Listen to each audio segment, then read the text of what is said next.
Maybe don't know. This time, this time, this time, this time, this time to build, this time to build, this time to build, this time to build, this time to build, this time to build, this time to build, this time power, this time to build power, this time to build power, this time to build power. Sandbagged. Are you kidding yourself? It's the new buzzword that's been around forever. Sandbagged. That 10C is definitely more like 11B. That can't be 12A. I never fall off of 12A. This is way harder than the other two 13As I've done, so it must be 13D, at least. Or, more precisely, blah, blah, blah, blah. Funny. I never hear, damn, that 10D kicked my ass. I guess I've got some things to learn. Or, that 13A felt pretty hard to me. I guess I should actually work on slopers for a while. Nope. Instead, we blame the grades, the numbers, the proposed suggestions of vague measurement.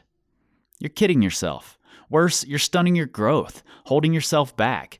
Even worse than that, if your friends believe you're bullshit, then you're holding them back as well. First off, let's look at the word sandbagged. Actually, don't. Some of the definitions are a little crazy. Best to just leave those alone. The two definitions I find most appropriate to climbing are these. 1. The act of undermining someone else's opinions subtly, yet in a public area, to make him or her appear foolish. 2. When you're tricked into doing something because you weren't given all of the information you needed to make a good decision. Was the route graded low to intentionally make people look stupid? Doubtful. I, for one, have never seen it. Not in Vitavu, not in Joshua Tree, not in the VRG. The grades seem pretty much the same to me across every area I've climbed in. When they don't, I just assume I'm missing a key ingredient and I go back to the drawing board. Were you tricked into something? Probably not. At least not directly. Maybe your gym setters have an overinflated view of their abilities, or the V5-6 problems are closer to V3-4. Because the gym policy is to make the customers feel good. In which case, you go outside and think that you should be climbing V5-6. When you get shut down on that classic V4 that 30,938,349,087 people have done, I think that's what that number is anyway, and reached a consensus on, you feel sandbagged, and you need to protect your ego by proclaiming it loudly. I don't blame you. I sympathize, not really.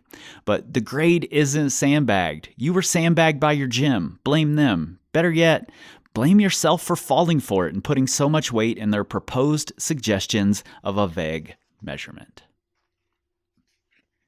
Measurements that are faulty to begin with, because your setters climb outside twice a year and say they get sandbagged on every rock climb they try?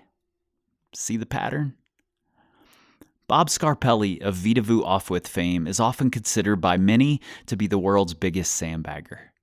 Frankly, I didn't find his routes to be sandbagged at all. Did they feel ridiculously hard? Yes, fuck yes.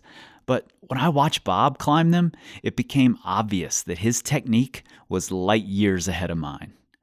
As I learned from Bob and got better, the routes felt more like the given grade.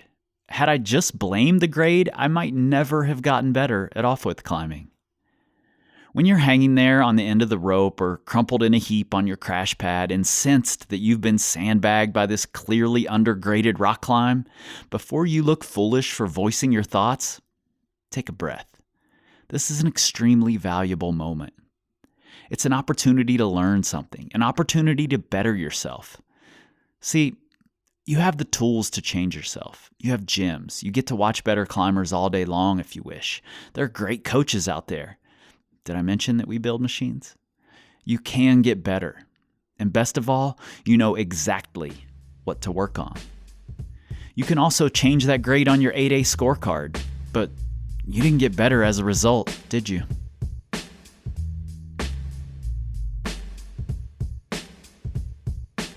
Okay, cool. I am not going to make you introduce yourself because everybody already knows you here. Mm-hmm. They've heard both of our voices in an inordinate amount.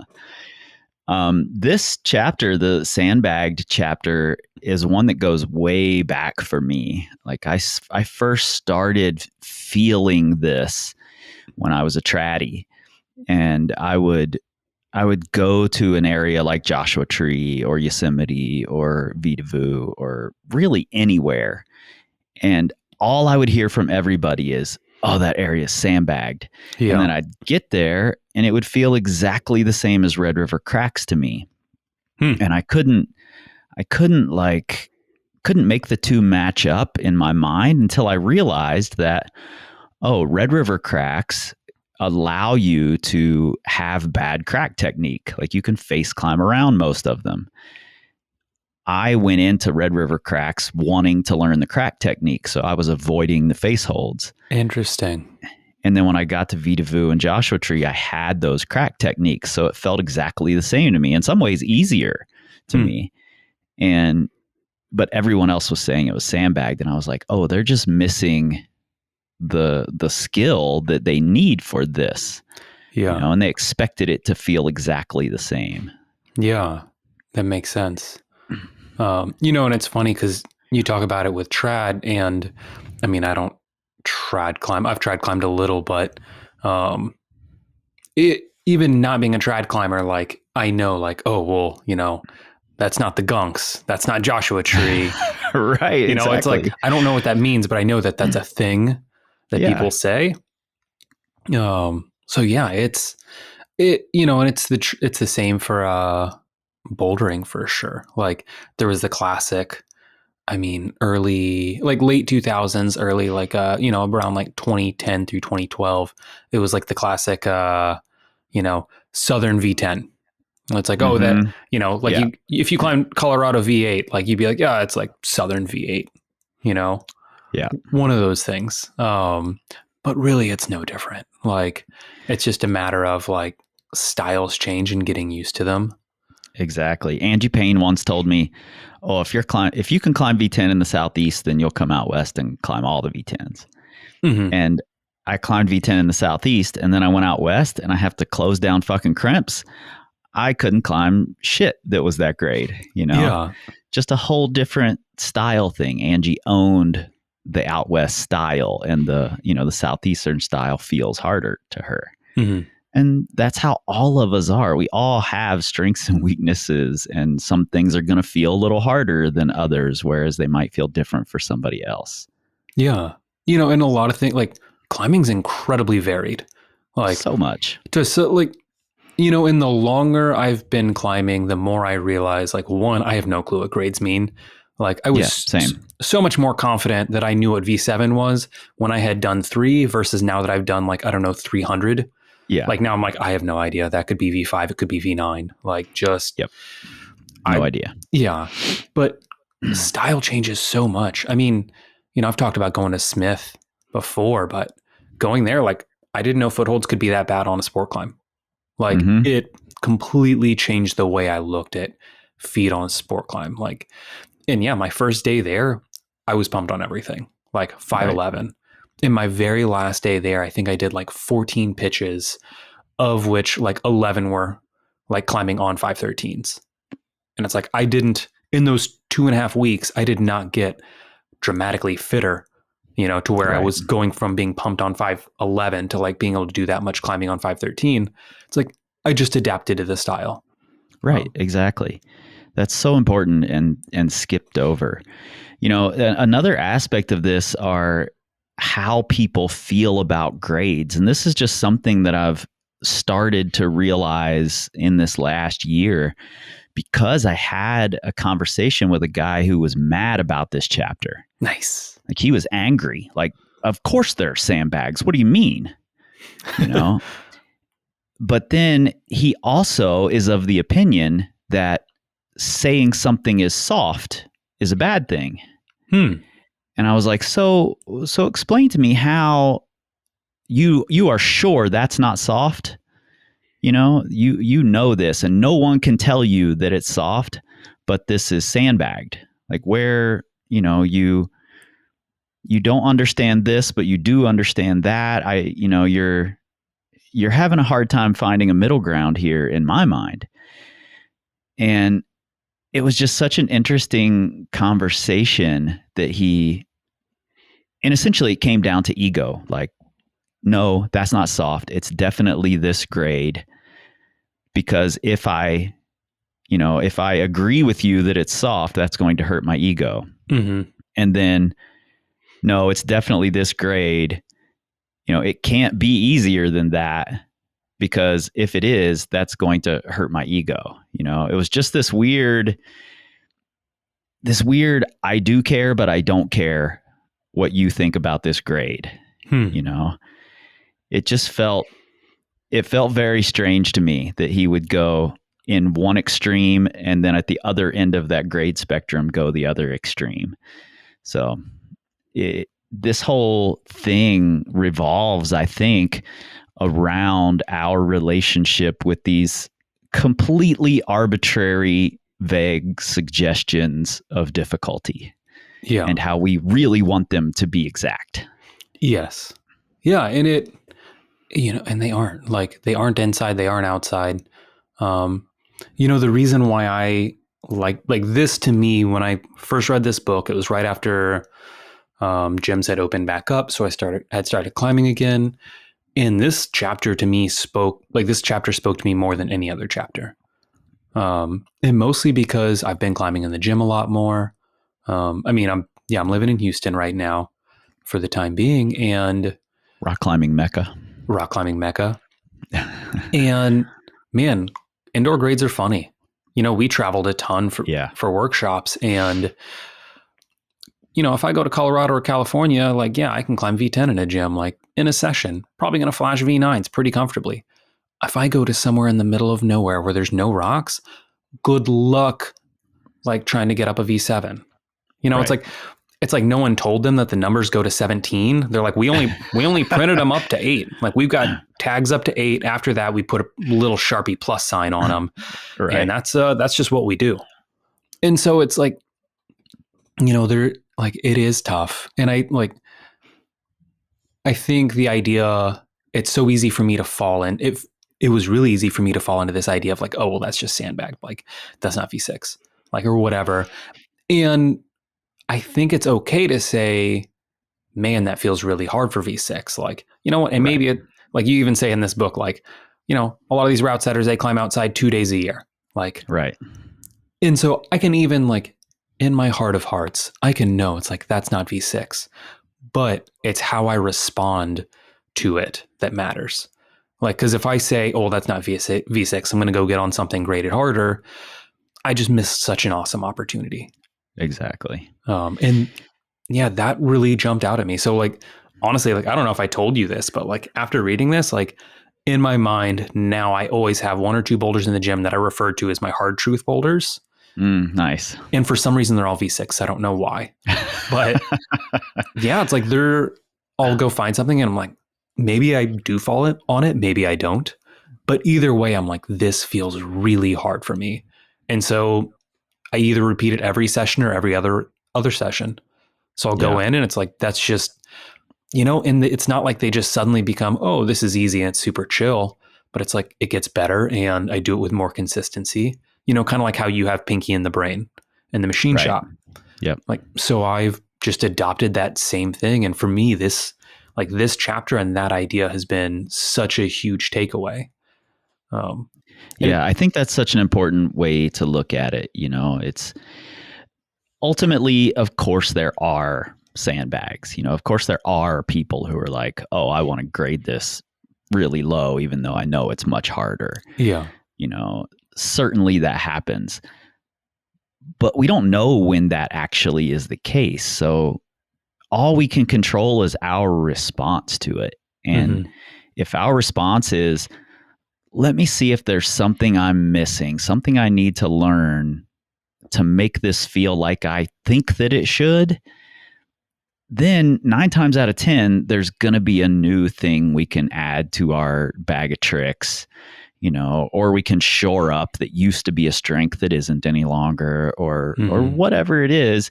We're going to improve at something to make this thing feel more like we think that it should. Yeah. Yeah. And I think you just made a good point. Like we're like, if you, let's say, even if, you're like, okay, I'm going to try this V5. It feels heinous. Let's say, even if it is supposed to be V7, let's say a hold broke, no one told you. But if you go with it with a mindset of like, I'm going to try and figure out how to make this feel more like V5, you're going to be so much more creative. Like you're going to approach it with a new mindset. Like, I think one thing, what it really comes down to it is like, what is the risk of going either direction? So you have one direction of, well, this is sandbagged, I'm going to move on, or, you're going to avoid it. The risk is you don't learn. Like the risk of the other side is, let's say it is sandbagged or whatever, or it's just hard for you either way. I mean, the only risk is like, oh, well, I'm going to try something that challenges me. Maybe it's challenging because, okay, maybe it should be a higher grade. Maybe it's challenging because it's a very tough style that you don't understand. Either way, it's a good challenge. Like that's something that will progress you. Like there's not a downside to climbing on things that you think are sandbagged. Exactly. There definitely is not. I was thinking about this chapter last night and something occurred to me I hadn't thought about before. I had done this first ascent of a route in the red that the bolter gave to me, said, try this. I can't do it. And I did it. And the guidebook author was like, well, what grade do you think it is? And I'm like, I don't know. In comparison to the other routes in the area, I'd probably call it 13A. Mm-hmm. And he was like, okay, well, then I'll put it as 12D. What? And I was like, why did you ask me then? If you wanted to know the grade and you were just going to put your own grade on it, why ask? Yeah. He's like, well, wouldn't you rather it be sandbagged than be downgraded eventually? And I'm like, no, I don't care. Like either way, I'm one number off. What's it matter? Yeah. This is such a vague suggestion of how I felt about it that day at that fitness level with those conditions. So no, I don't care. In fact, put it whatever grade you want. Yeah. In fact, name it whatever you want. I don't care. And it occurred to me that there's this feeling of if someone downgrades what we do, we're supposed to consider that a slight on our self-worth or something. Absolutely. And it just isn't, So if I come to a route or a boulder and it feels like somebody else has given it V7 and to me it feels way harder, which actually happened to me 3 days ago, this thing felt scary. It felt hard. It took both all three, Zach, Kwong, and I, many hours to work out the moves of this V7. Oh man. Which is a grade I've flashed a lot of times, Mm-hmm. And rather than think, oh, that's sandbagged, I'm just like, let's meet the challenge, because it has nothing to do with my self-worth. It has nothing to do with my climbing ability even. It's just, here's a puzzle, figure out this puzzle. It might feel a little harder to you today for whatever reason. Yeah. Yeah. And it's, a lot of my favorite boulders, the one, like a lot of my experiences, the one I remember the most in places are places where I went and climbs that I did where it was like, man, I don't understand this. Like, I went on a trip one year where my goal was to just climb as many different styles as possible. So I went to pre-straw. I spent 3 days there. My first day, I was convinced everything was V14. Yeah. And it's such a unique style, and especially the way you climb in these pockets, mostly with your feet. Like the way you use your feet in these pockets is something I had never experienced before. Right. And it would have been really easy for me to say like, oh, this is dumb, or this is really hard, or these, the receptionist is sandbagged. But then I went back the very next day after watching some videos and I was like, oh, I've never used that style. Like you use your feet like you're climbing in a crack. And in fact, I got better at crack climbing from climbing in pre-straw. I believe it. And to this day still, I climb in the gym and I'll show people how put your feet between those two volumes and cam this way. And anyone who's been to pre-straw for a decent amount of time and who embraced that style, immediately recognizes. They're like, oh, like that's what you do climbing in pre-straw. Yeah, you've climbed on the lander wall here at the Rock Shop, and there's a thing that John Glassberg put up as V9 that I did in 5 minutes or something, and it involves a pinky down finger lock in a horizontal, and it involves a hand jam up high, and the crux is moving off the pinky down finger lock. Well, for me, that hold felt like a jug. Like I grabbed it and I was like, oh, I can't fall out of this. I could do as big a move as my wingspan off of this. And when Zach tried it, Zach was like, what in the fuck are you holding on to there? There's nothing there. Yeah. And I tried to explain it, and it, he didn't quite get it. And I don't think he's done that boulder. For me, it felt V6, Yeah. For John Glassberg, it felt V9. For Zach, it felt almost impossible. Yeah. And he would have to do it in a really difficult way, holding some undercling sloper instead of this jug that I'm holding onto. Yeah. But only because he lacks a specific technique required for that move, not because it's actually more difficult. Yeah. Yeah. And that's, and having also climbed on that boulder, I was more on the Zach front than the Chris front. I think I went like 1 for 60 on that move. But yeah, that's such the cool thing about climbing is there is so much to it. Like there's so many new and unique things to learn just all the time. I mean, even now I've been climbing, I think 17 years. I still learn new things every week. Yeah, absolutely. Yeah. Like if you, I mean, yeah, like it would be such a shame if there weren't new things to learn, or if I felt like there wasn't, where I was like, oh, well, I just have to get stronger. That's the only way I can get better. And it's like, getting stronger is cool and it's good. It's important. But oh man, like I'm constantly reminded of how much more there is to learn. Yeah. And I mentioned this in the chapter, but it's like when you feel yourself wanting to say, this is sandbagged, that's a really good time to just take a step back and be like, okay, maybe this is an opportunity. Maybe there's some glaring thing that I'm missing that I didn't know I was missing. Maybe not. Maybe it is a sandbag, but more than likely there's something you're missing.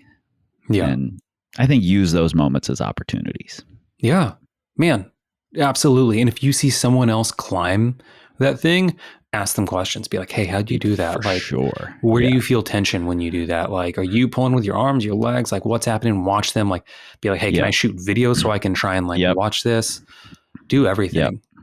Absolutely. It's funny. The other day I saw a video that reminded me of this chapter. So when I went to Yosemite, I think it took me 4 sessions to do backer cracker, which is a V2. I don't actually remember. I think it's 4. I think it's 4 or 5. Okay, cool. I don't really remember though. It's one of those that for me was like, oh yeah, here's how you do this. Yeah, it was one of those ones. I'm sure it was. For me, the grade didn't matter because it was going to take me multiple days. And just but I was psyched. I was like, I'm going to keep doing this. I'm going to learn how to do this. I think it took me 4 sessions, climbed it on like a 2 Is that the same trip that you flashed Midnight Lightning? Yes. Yeah. And that's a good comparison. Yeah. Like I did a handful of 8s and 9s there, and most of which I climbed in anywhere from 10 to 15 minutes. But when I would find there's this unnamed V5 in the Camp 4 boulders. I was climbing with Charlie Barrett and he was just like, I've never seen this go. We're both trying it. We're trying it for an hour. Carlo Traversi comes walking by because he was going to go try the Dominator, and he stops, watches us for a minute, and he was like, I've never seen anyone do that one before, and just keeps walking. And it took us, I think, 4 hours, and it was this mantle campus. But when we did it, we were like, I mean, I could almost kind of see V5. Yeah. But it was one of those things, it was such a fun learning experience. And just because we were both this is a thing to do. But to go back to backer cracker took me 4 sessions. I was super proud of it. Just the other day, I saw a video of Tom Randall doing it in flip-flops. Oh, nice. And I was like, Yeah, yeah. John Sherman used to train on it by not using any of the finger locks you use for the problem, like climbing it with all the other stuff. Nice. And for me, it was a straightforward cracked boulder. Totally.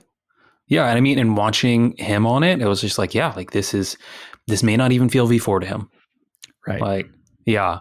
And when I posted a photo of me doing it, Alex Johnson commented, she was just like, good work on that thing. It's V11. Yeah. And it's just a missing technique. Yeah. And just the other day on that same V7, I was using foot jams. And Zach was like, what is this thing you're doing with your foot?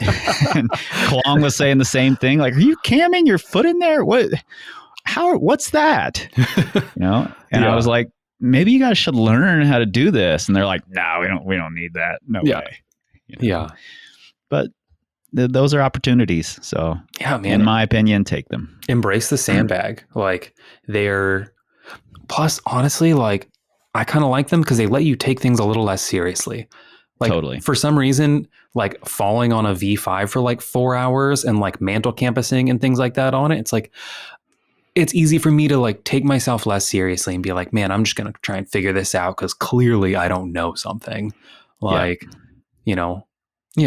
it in some ways that you can like kind of let it strip the ego away. Just be like, yeah, like it's just hard, man. Like, so, and just lean into it. Like, I think it's great. Like when you can take it in that direction.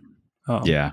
Well, I think on that note, I'm going to start sandbagging everything so that it strips away everybody's egos. Good. Perfect. Yes. All right.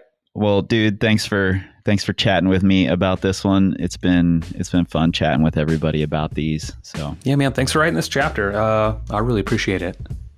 Awesome.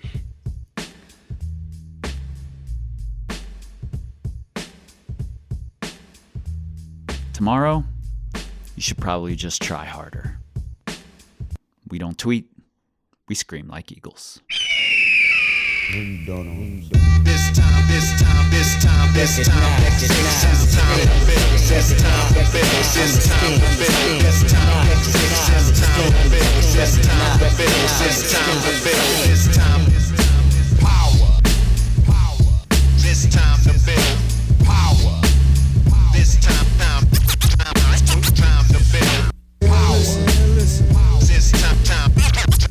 the bill. Power.